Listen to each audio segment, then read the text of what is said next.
हमें सही हदीस से पता चलता है कि क़ुर्ब क़यामत में जब मुसलमान बहुत कस्मा पुरसी में होंगे तो खुरासान से लश्कर उठेगा। खुरासान ये अफ़गानिस्तान और ईरान का हिस्सा, इस इलाके को नबी सल्लल्लाहु अलैहि वसल्लम के दौर में खुरासान कहा जाता है, जिसमें कंदहार भी आता है, ईरान का भी हिस्सा आता है इसमें।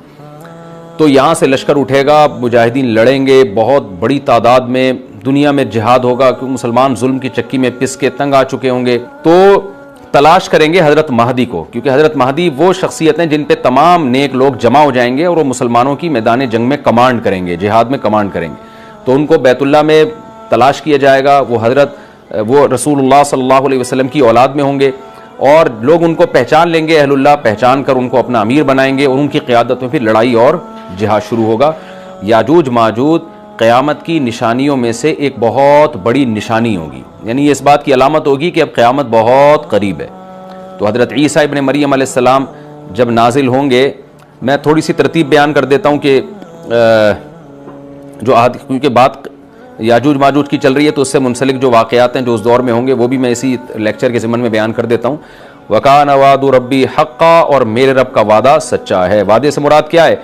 दोनों मुराद हो सकते हैं, या तो क़यामत मुराद हो सकती है कि क़यामत में सब चीज़ें ही टूट जाएंगी, या जो अहादीस में आया है कि जब याजूज माजूज क़ुर्ब क़यामत में ज़ाहिर होंगे तो वो दीवार ख़त्म हो जाएगी, या तो वो मुराद है। व तरकना बाज़हुम यौमइज़ यमूजु फ़ी बाज़, और हम इनमें से बाज़ को, यानी जो याजूज माजूज हैं इनमें से बाज़ को, यौमइज़ जिस दिन ऐसा होगा, जिस दिन अल्लाह का वादा आएगा और ये दीवार टूटेगी, यमूजु फ़ी बाज़, हम इनको ऐसा कर देंगे कि ये एक दूसरे में घुस रहे होंगे। ये मज़मून अहादीस में आया है। देखें कुरान में और अहादीस सहीहा में जो याजूज माजूज और इस दीवार का हमें मिलता है ना, मैं सिर्फ उसको आपके सामने बयान करूंगा, बाकी इस बारे में डिटेल में आप जाएंगे तो बहुत कुछ आपको इंटरनेट पर भी मिल जाएगा, मुफस्सिरीन की किताबों में भी मिल जाएगा, और लोगों की अपनी अपनी तहकीकात हैं, अपने अपने तबसरे हैं। ना मैं उन तबसरों को सही कह रहा हूँ ना गलत कह रहा हूँ, किताबें भरी हुई हैं, वो आप जाएँ पढ़ें उसको। लेकिन जितनी बात कुरान से और सही अहादीस से याजूज माजूज के बारे में साबित होती है, मैं सिर्फ उसको आपके सामने अभी पेश कर रहा हूँ। पहला अकीदा तो ये साबित होता है कि याजूज माजूज एक कौम है, इंसान है, वो कोई इंसानों के अलावा कोई अलग मखलूक नहीं है, लेकिन है बड़े फसादी। दूसरी बात, ये बहुत कदीम है। ज़ुल्करनैन जब गए तो उससे पहले की ये कौम है और ज़मीन में पहले से फसाद मचा रही है, लेकिन बहुत ज़्यादा उनकी कसरत नहीं थी जितनी कसरत क़ुर्ब क़यामत में होगी, क्योंकि नस्ल उनकी बहुत तेज़ी के साथ बढ़ रही है।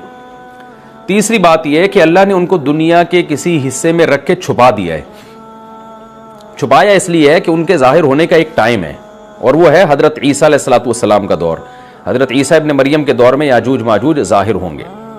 तो इसी को आप चौथा पॉइंट भी कह सकते हैं। तीसरा पॉइंट क्या हो गया कि उनको छुपा दिया गया है। लिहाजा ये जो लोग कहते हैं ना याजूज माजूज दरियाफ्त हो गए, फला जगह है फला जगह है, तो भाई हमें जब एक चीज़ छुपा दी गई है और एक टाइम बता दिया गया है कि उस टाइम पे ज़ाहिर होंगे, तो उससे पहले वो दरियाफ्त हो ही नहीं सकते। पहले दरियाफ्त हो गए तो इसका मतलब नबी सल्लल्लाहु अलैहि वसल्लम की गोया पेशगोई गलत हो गई। तो जो जिसका टाइम है उसी टाइम पे वो ज़ाहिर होंगे।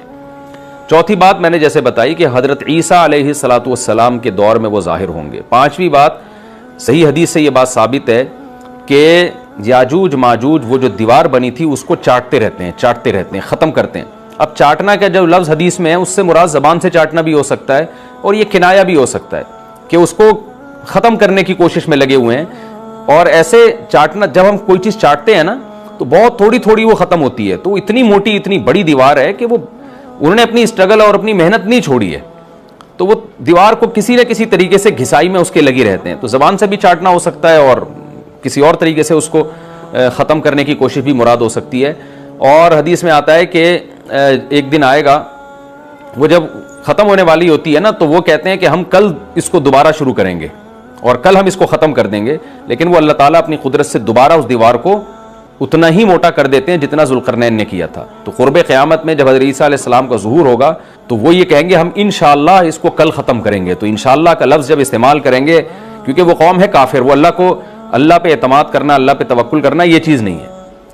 जैसे काफिर तो नहीं कहेगा ना अल्लाह ने चाहा तो वो अल्लाह पे यकीन नहीं रखते। तो वो जब अल्लाह का नाम लेंगे और कहेंगे कि अल्लाह ने चाहा तो हम इसको कल ख़त्म कर देंगे, तो फिर इस्लाम की वजह से वो दीवार ख़त्म हो जाएगी। इसकी मिसाल ऐसे जैसे हदीस में आता है, पिछली कौमों में एक नौजवान था जो जादूगर के पास भी जाता था और राहिब के पास भी जाता था, जिसका सूरह बुरूज में तस्करा है, वस्समाइ ज़ातिल बुरूज में।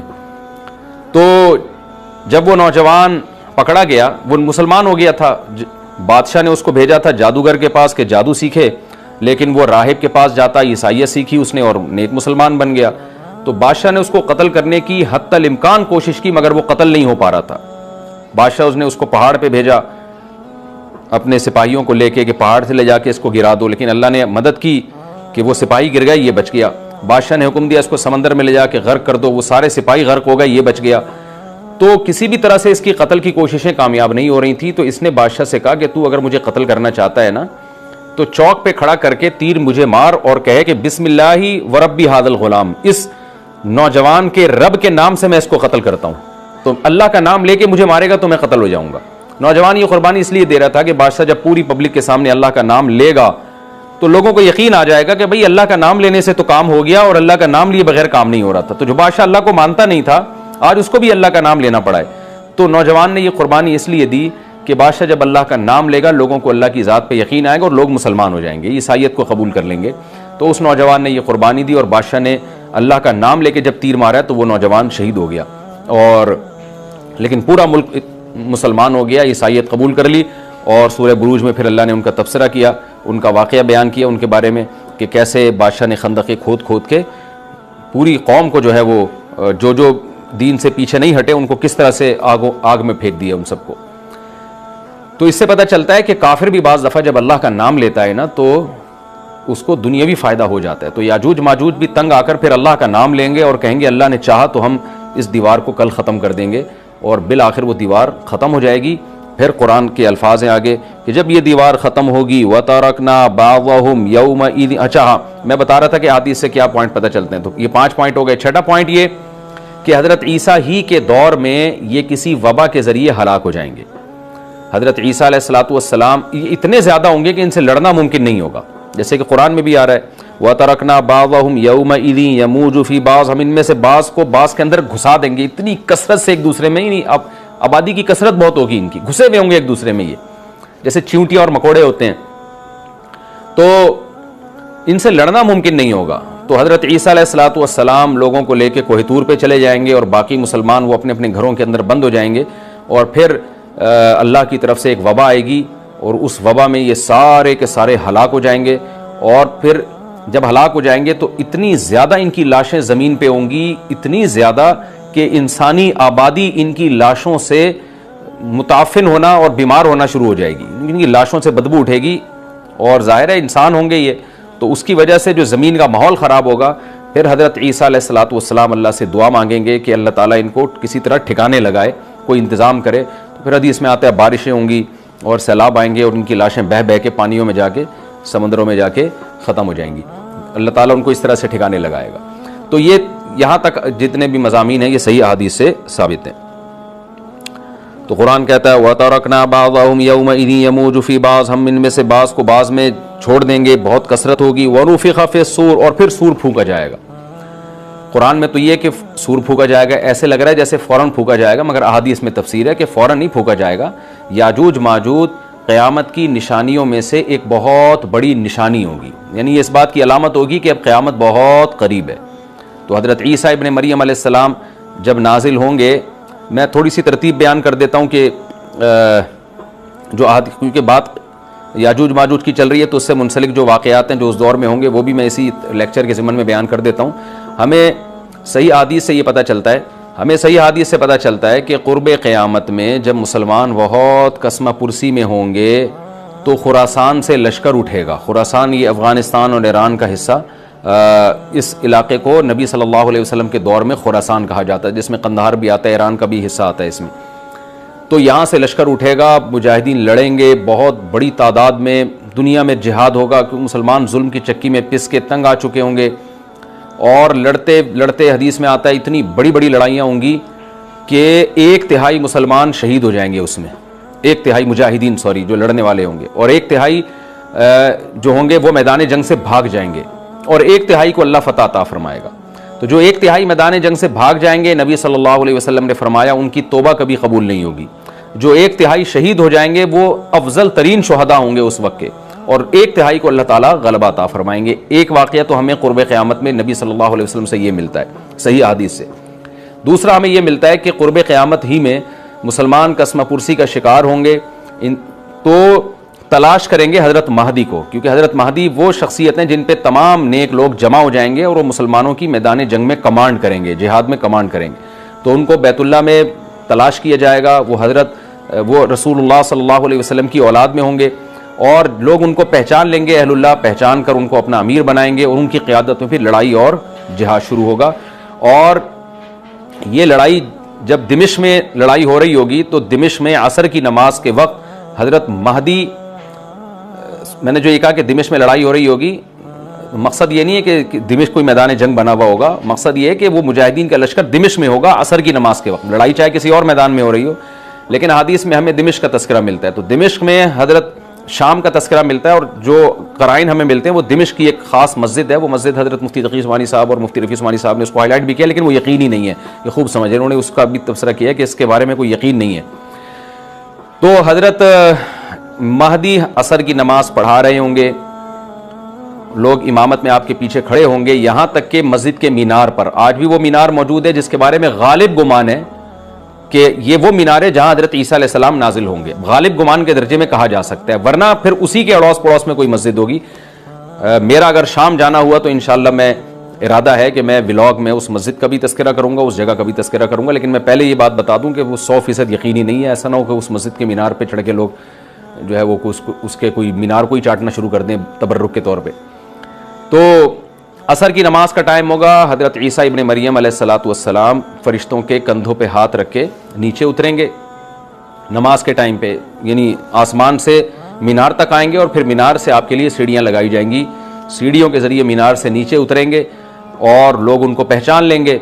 हज़रत महदी उनको इमामत के लिए आगे करेंगे कि आप अल्लाह के एक पैगम्बर हैं, आप नमाज़ पढ़ाइए। हज़रत ईसा अलैहिस्सलाम उन्हीं को आगे रखेंगे और इस तरह का मफहूम है हदीस में कि अल्लाह ने इस काम के लिए आपको ही मुंतखब किया। क्या मतलब ये इमामत इस उम्मत का हक है। तो हज़रत ईसा इब्न मरियम अलैहिस्सलातु वस्सलाम का जो काम होगा वो जिहाद है और यहूदियों से इंतकाम लेना, क्योंकि यहूदियों ने अपने ख्याल में हज़रत ईसा को कत्ल किया था, तो अल्लाह ने यहूदियत ही के ख़ात्मे के लिए और दज्जाल के ख़ात्मे के लिए ईसा इब्न मरियम को नाजिल किया है। हज़रत महदी से पहले ही दज्जाल ज़ाहिर हो चुका होगा। दज्जाल के बारे में हदीस में आता है कि हर पैगम्बर ने अपनी उम्मत को दज्जाल के फितने से डराया है। अच्छा, ये दज्जाल एक ऐसी शख्सियत है जिसका यहूदी इंतज़ार हमसे ज़्यादा कर रहे हैं, क्योंकि यहूदी उसको अपने लिए निजात दहिंदा समझते हैं, जबकि हदीस में आता है कि दज्जाल काना होगा और उसका खुदाई का दावा होगा, उसके पास कुछ ऐसी ताकतें होंगी कि मुर्दे को जिंदा कर दे, जिंदा को मार दे। एक तरफ उसके बाग होगा, एक तरफ उसके आग होगी, जो उस पर ईमान लाएगा उसको बाग में दाखिल करेगा और जो उस पर ईमान नहीं लाएगा उसको आग में दाखिल करेगा। और रसूलुल्लाह सल्लल्लाहु अलैहि वसल्लम ने फरमाया उसकी जो आग है हकीकत में वो जन्नत का बाग होगा और उसका जो बाग है हकीकत में वो जहन्नम की आग होगी। तो जो नबी की बातों पे यकीन करते हैं वो दज्जाल के फितने से महफूज रहेंगे। और हदीस में सूरह कहफ की भी तिलावत का हुक्म है। जुम्मे के दिन जो कहफ की तिलावत करता है अल्लाह उसको दज्जाल के फितने से महफूज रखता है। अब आप देखेंगे सूरह कहफ में ही क़यामत की अलामात का तज़किरा है ना, तो शायद इसी वजह से क्योंकि जो सूरह कहफ पढ़ता रहेगा वो याजूज माजूज के वाक़यात भी पढ़ता रहेगा और अल्लाह की कुदरत के वाक़यात भी पढ़ता रहेगा, तो दज्जाल के फितने से अल्लाह उसको इस बरकत से बचा के रखेंगे, फितने से महफूज रखेंगे। तो वो ऐसी ऐसी ताकतें दिखाएगा, बेवकूफ़ लोग उस पर ईमान ले आएंगे। हदीस में आता है कि काना कभी भी खुदा नहीं हो सकता, नहीं उसकी तो एक आँख होगी नहीं, लेकिन बेवकूफ़ लोग उसके ये कुछ ज़ाहिरी कमालात देखेंगे, ये नहीं देखेंगे कि ये तो शक्ल भी इसकी अच्छी नहीं है, यानी खुदा कम अज़ कम जमाल वाला होता है ना, ये तो है भी काना।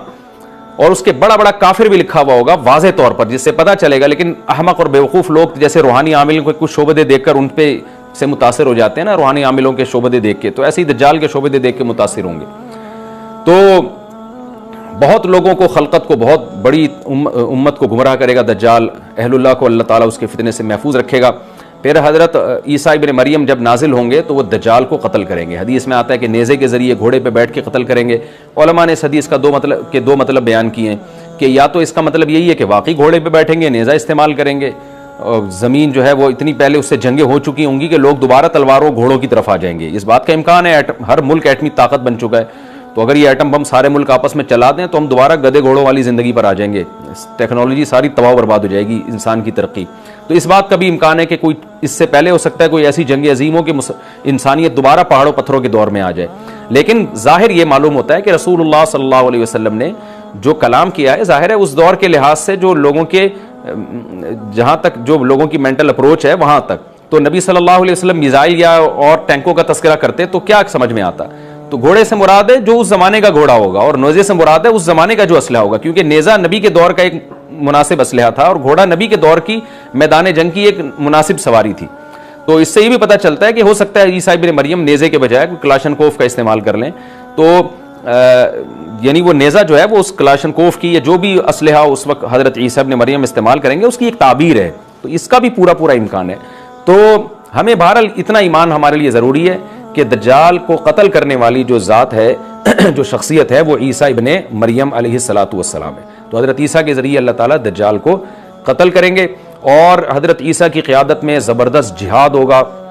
हदीस में आता है कि ईसा इब्न मरियम इस दुनिया को अमन से भर देंगे, इतना अमन हो जाएगा और इतनी माली फरावानी होगी, इतनी माली, क्योंकि दुनिया में माल बहुत है, डिस्ट्रीब्यूशन सही नहीं है, जो तकसीम है ना माल की वो जालिमाना है, जिसकी वजह से गरीब गरीब से गरीब तर है, अमीर अमीर से अमीर है। हज़रत ईसा इब्न मरियम ऐसा निज़ाम कायम करेंगे कि जिससे माल की सही तकसीम, और लोग उठेंगे ज़कात का मुस्तहिक तलाश करेंगे और लोगों को ज़कात का मुस्तहिक नज़र नहीं आएगा, गरीब तलाश करना मुश्किल हो जाएगा। यानी एक आदमी, हदीस के मफहूम है कि ज़कात लेके घूमता रहेगा और उसको कोई गरीब नहीं मिलेगा, इतनी माली फरावानी हो जाएगी। फिर तिरमिज़ी की रिवायत में आता है कि अल्लाह की तरफ से बरकतें ऐसी नाजिल होंगी कि बड़े बड़े अनार पैदा होंगे, बड़े बड़े अंगूर पैदा होंगे, ज़मीन अपनी बरकतें खोल देगी। और हज़रत ईसा अलैहिस्सलाम खिंजीर को भी दुनिया से ख़त्म कर देंगे, खिंजीर की नस्ल को ख़त्म कर दिया जाएगा। वयज़ाउल जिज़िया, और जिज़िया का निज़ाम ख़त्म, इम्मल इस्लाम व इम्मत सैफ, या तो तलवार या इस्लाम, इसके अलावा नहीं। तो नबी सल्लल्लाहु अलैहि वसल्लम को अल्लाह ने जिस मकसद के लिए दुनिया में भेजा था, उस मकसद की जो तकमील है वो ईसा इब्न मरियम के ज़रिए। बाकी इसमें हिकमतें क्या हैं, इस पर मेरे अलग से बयानात मौजूद हैं कि अल्लाह ने हज़रत ईसा इब्न मरियम का इंतखाब क्यों किया इस काम की तकमील के लिए, इसी उम्मत में कोई क्यों मुंतखब नहीं कर लिया, या ये कि पैगम्बर सल्लल्लाहु अलैहि वसल्लम ही के ज़रिए पूरी दुनिया में इस्लाम को गालिब कर दिया जाता, इसमें क्या हिकमतें हैं, इस पर मेरे अलग से बयानात मौजूद हैं। अभी तो मैं कोशिश करता हूँ कि तफसीर से मैं जो टू द पॉइंट बात है उससे यहाँ इस लेक्चर में ना हटूँ। तो उसी वक्त हज़रत ईसा इब्न मरियम उसको याजूज माजूज को कत्ल करेंगे और दुनिया इंसाफ से भर जाएगी, और अल्लाह ताला ने जो पैगम्बरों को दुनिया में भेजा था उसका मकसद कैफियत और कमियत दोनों लिहाज से हासिल हो जाएगा। उसके बाद फिर आहिस्ता आहिस्ता दुनिया में जवाल शुरू होगा, और फिर जब पूरी दुनिया के लोग जवाल का शिकार होते होते कुफ्र की तरफ जाएंगे, गुनाहों की तरफ, और हदीस में आता है जब तक एक शख्स भी अल्लाह का नाम लेने वाला होगा इस दुनिया पर क़यामत नहीं आएगी। यहाँ तक कि आखिरी शख्स जब दुनिया से उठेगा जो अल्लाह का नाम लिया करता था, तो उसके बाद अल्लाह ताला सूर फूकेंगे, जिब्रील को हुक्म देंगे सूर फूकने का, और इस दुनिया को तबाह बर्बाद कर दिया जाएगा। तो आगे कुरान कहता है वनुफ़िख़ फ़िस्सूर, और फिर सूर में फूका जाएगा, फ़जमअनाहुम जमआ, फिर हम इन तमाम इंसानों को जमा कर देंगे। वअरज़ना जहन्नम यौमइज़िन लिलकाफ़िरीन अर्ज़ा, और क़यामत के दिन हम जहन्नम को यौमइज़िन, जिस दिन ऐसा होगा यानी जिस दिन सूर फूका जाएगा, ये दूसरा सूर मुराद है, लिलकाफ़िरीन अर्ज़ा, काफिरों के सामने पेश कर देंगे। अल्लज़ीना कानत अयुनुहुम फ़ी ग़िताइन अन ज़िक्री, ये वो लोग हैं जिनकी आँखें मेरी याद से पर्दे में पड़ी हुई थी, यानी मेरी याद की चीज़ें उनको नज़र ही नहीं आती थी, गफलत में पड़ी हुई थी जिनकी आँखें।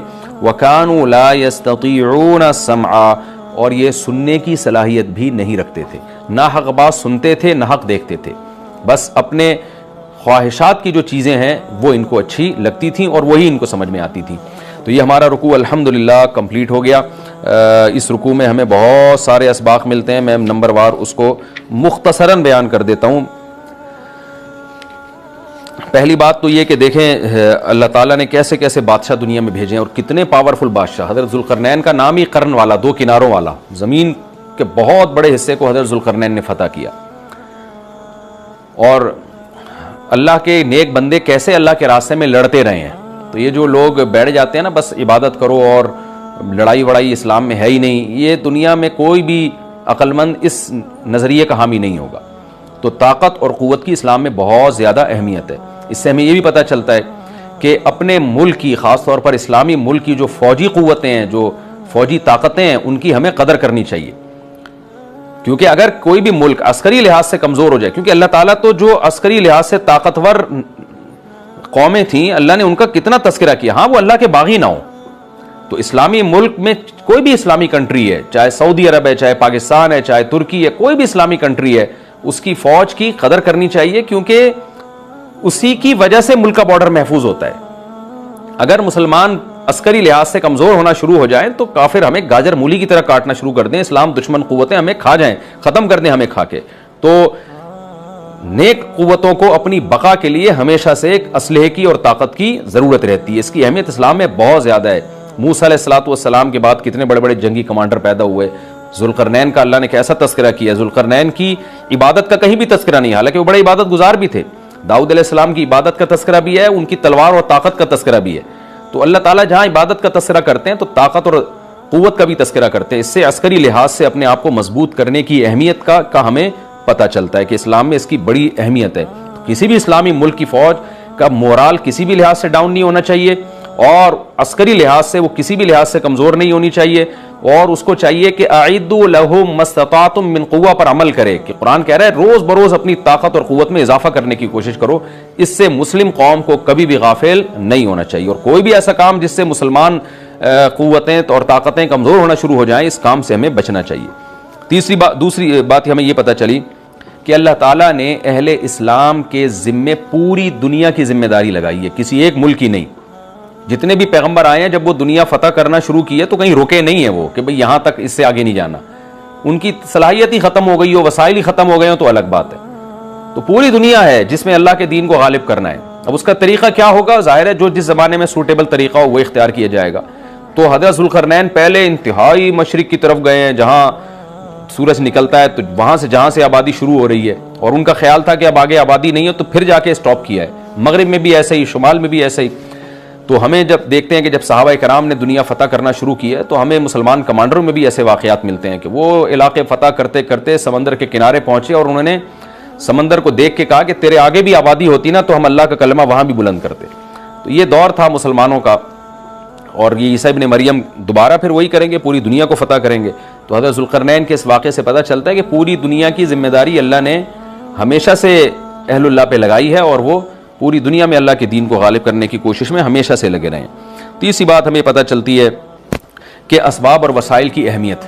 हज़रत ज़ुल्करनैन ने जब इतना पहाड़ों के बीच में इतना यानी लोहे की प्लेटें लगा के, तांबा पिघला के आहनी दीवार बनाई है तो खुश हुए हैं, हादा रहमतु मिर रब्बी, ये मेरे रब की रहमत है। तभी तो अल्लाह का शुक्र अदा किया ना, खुशी पे शुक्र अदा किया जाता है। तो इससे ये भी पता चलता है कि साइंस और टेक्नोलॉजी, देखें ये काम टेक्नोलॉजी के बगैर मुमकिन नहीं था।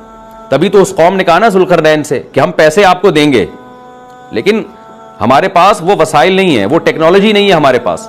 और बज़ाहिर ऐसा लगता है कि इनके पास लोहा भी था, तांबा भी था, क्योंकि हज़रत ज़ुल्करनैन अब ये तो नहीं है ना कि ज़मीन के मशरिक की तरफ दोबारा लोहा जमा करने गए हों, तो वहीं से जो कुछ होगा निकाला होगा। तो वसाइल इस कौम के पास थे, टेक्नोलॉजी नहीं थी कि उस लोहे को और उस तांबे को पिघला के दोनों पहाड़ों के बीच में प्लेटें कैसे बनानी है और इनको कैसे उनके बीच में तांबा करके कहानी दीवार बनाई है, ये टेक्नोलॉजी इनके पास नहीं थी।